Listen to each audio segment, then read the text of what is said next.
Hello viewers, ये मेरी पहली वीडियो है। अगर आपको ये वीडियो अच्छी लगी तो इसे लाइक करिए और मेरे चैनल पर सब्सक्राइब करिए। आज मैं अपनी कार बेचने जा रही हूँ। थोड़ा सा अपने बारे में बता देती हूँ। हम लोग इंडिया से दुबई शिफ्ट होने वाले हैं, तो हम लोग अपना थोड़ा थोड़ा कुछ चीज़ें हैं जो बेचने की कोशिश कर रहे हैं। तो आज मैं अपनी कार सेल आउट करने जा रही हूँ। कार्स 24 का एक्सपीरियंस मैं आपके साथ शेयर करूँगी। तो हमारी जर्नी शुरू होती है हमारे घर से हाफ एन आवर का रास्ता है कार्स 24 का। हम कार्स 24 गए। वहाँ पे हमारा ओवरऑल एक्सपीरियंस अच्छा भी रहा और ठीक ठाक भी रहा।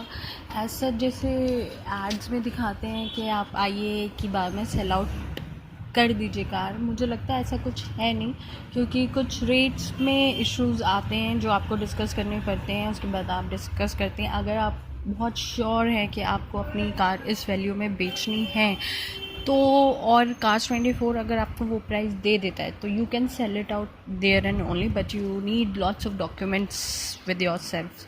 तो हम कार्स 24 पहुँचे। वहाँ पे जो ओवरऑल प्रोसीजर है आपकी कार बेचने का, वो ऑलमोस्ट 1 से सवा घंटे का है। उस पूरे 1 सवा घंटे का जो प्रोसीजर है उसमें हम जब वहाँ पहुँचे तो उन्होंने हमसे आरसी ली गाड़ी की, और हमारे कुछ पेपर्स थे जो गाड़ी के होते हैं, जिसमें हमारी ओरिजिनल इनवॉइस थी वो ली। इंश्योरेंस के पेपर उन्होंने लिए। हमारी डुप्लीकेट चाबी, दोनों कीज़ देखी उन्होंने हैं आपके पास या नहीं। उसके बाद उन्होंने टेस्ट ड्राइव ली अपने एरिया में हमारी गाड़ी की फुल स्पीड के साथ। उन्होंने टेस्ट ड्राइव ली। टेस्ट ड्राइव आने के बाद उन्होंने अपना इंस्पेक्शन शुरू करा हमारी गाड़ी का। वो पूरा मेरे ख्याल से इंस्पेक्शन उन्होंने शुरू किया, ऑलमोस्ट रहा 1 से सवा मेरे ख्याल से आधे घंटे का इंस्पेक्शन था। उस दौरान उन्होंने हमें अपने केबिन में बिठाया, जिस दौरान हमारी गाड़ी का इंस्पेक्शन चल रहा था। उन्होंने उसमें हमारी डिटेल्स अपनी बताई सारी। उन्होंने हमसे कहा कि अगर आपकी गाड़ी की वैल्यू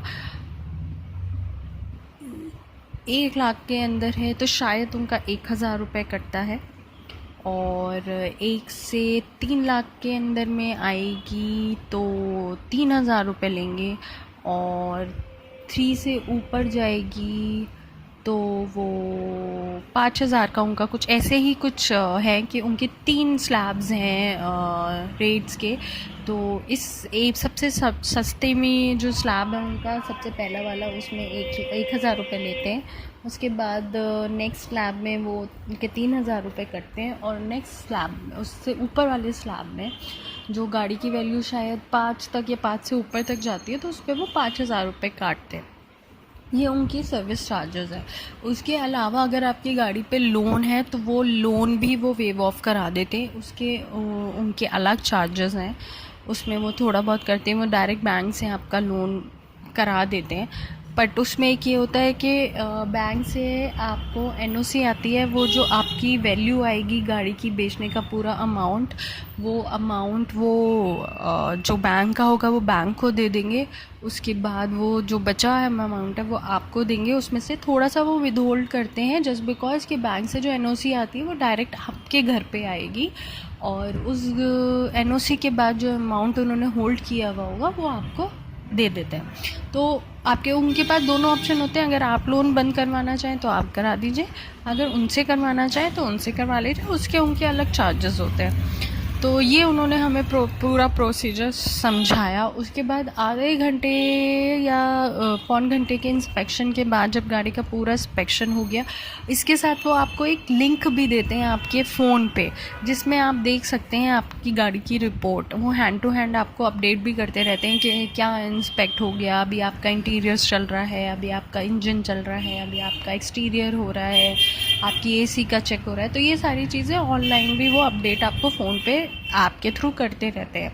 तो जब आपका एक बार इंस्पेक्शन ख़त्म हो जाता है तो उसके बाद वो एक लाइव ऑक्शन बिडिंग करते हैं अपने सॉफ्टवेयर पे, जो हम जो मुझे थोड़ा अजीब लगा, जिसको हम नहीं वॉच कर सकते, वो हम नहीं देख सकते, वो सिर्फ वही लोग देख पाएंगे। तो हमें नहीं पता चलता कि लोग हमारे लिए हमारी गाड़ी की लाइव ऑक्शन में क्या लगा रहे हैं, ये आपको वही बताते हैं। तो मुझे एक थोड़ा सा ये लगा कि एक्चुअल में ये कस्टमर को भी ओपन होना चाहिए कि उसकी गाड़ी की क्या ऑक्शन बिडिंग लग रही है और आपने कहाँ से उस गाड़ी की ऑक्शन शुरू करी है। तो मुझे एक थोड़ा अजीब लगा कि हम नहीं देख पाए। तो जो वो कहेंगे हमें उस पर यकीन करना पड़ेगा। This is what the procedure is. तो उसके बाद उन्होंने एक लाइव ऑक्शन शुरू किया वहाँ पे। वो 25 मिनट का था पूरा, और हम लोग बाहर वेट कर रहे थे। वहाँ पे उन्होंने एलसीडी भी लगा रखी थी जिस पे गाड़ी की डिटेल्स आ रही थी कि इस गाड़ी का ऑक्शन चल रहा है, इतने बजे ख़त्म हो जाएगा, ऐसे ऐसे सबके टोकन नंबर्स वगैरह सब गाड़ी के चल रहे थे। 25 मिनट तक की ये बिडिंग चली। 25 मिनट के बाद आपके फ़ोन पे हमारे फ़ोन पे एक ओटीपी आया। जो ओटीपी हमने शेयर किया, उस ओटीपी को शेयर करने के बाद उन्होंने हमें हमारी गाड़ी की वैल्यू बताई। तो एज सच हम संडे को गए थे, तो संडे वो गाड़ी लेते नहीं हैं क्योंकि बैंक्स बंद होते हैं। तो इस वजह से उन्होंने कहा अगर आप इस वैल्यू पे एग्री करते हैं, जो वैल्यू उन्होंने हमारी गाड़ी की बताई, तो हम मंडे जाके उनको गाड़ी दे सकते हैं। और ये जो बिड लगती है ये सिर्फ 24 आवर्स के लिए एग्जिस्ट करती है। अगर आप इसी बिडिंग में जो आपकी वैल्यू उन्होंने दी है, अगर 24 आवर्स के लिए के अंदर अंदर इसको सेल आउट कर देते हैं अपनी गाड़ी को, तो वो है। अदरवाइज़ अगर आप 24 आवर्स के बाद, तो आपको दोबारा इस प्रोसीजर के साथ गुजरना पड़ेगा, नई बिडिंग लगेगी, उसके बाद जो गाड़ी की वैल्यू आएगी आपको वो देनी पड़ेगी। तो एक तरीके से ओवरऑल एक्सपीरियंस तो मेरा कार्स 24 का अच्छा था, but I am not satisfied with the code they are given to me. मुझे वो कम लगी मेरी गाड़ी की, क्योंकि मेरी गाड़ी सिर्फ 1 साल भी नहीं हुआ उसको पूरा, एंड उन्होंने बिड जो लगाई वो बहुत कम थी मेरी गाड़ी की वैल्यू, तो मैंने उनको सेल आउट नहीं करी। बट हाँ ये है कि उसके बाद बट ओवरऑल एक्सपीरियंस अच्छा था, उन्होंने हर चीज़ अच्छे से समझाई। बस जो मुझे थोड़ा सा ड्रॉबैक लगा वो ये कि हम लाइव ऑक्शन नहीं देख पाए अपनी गाड़ी का।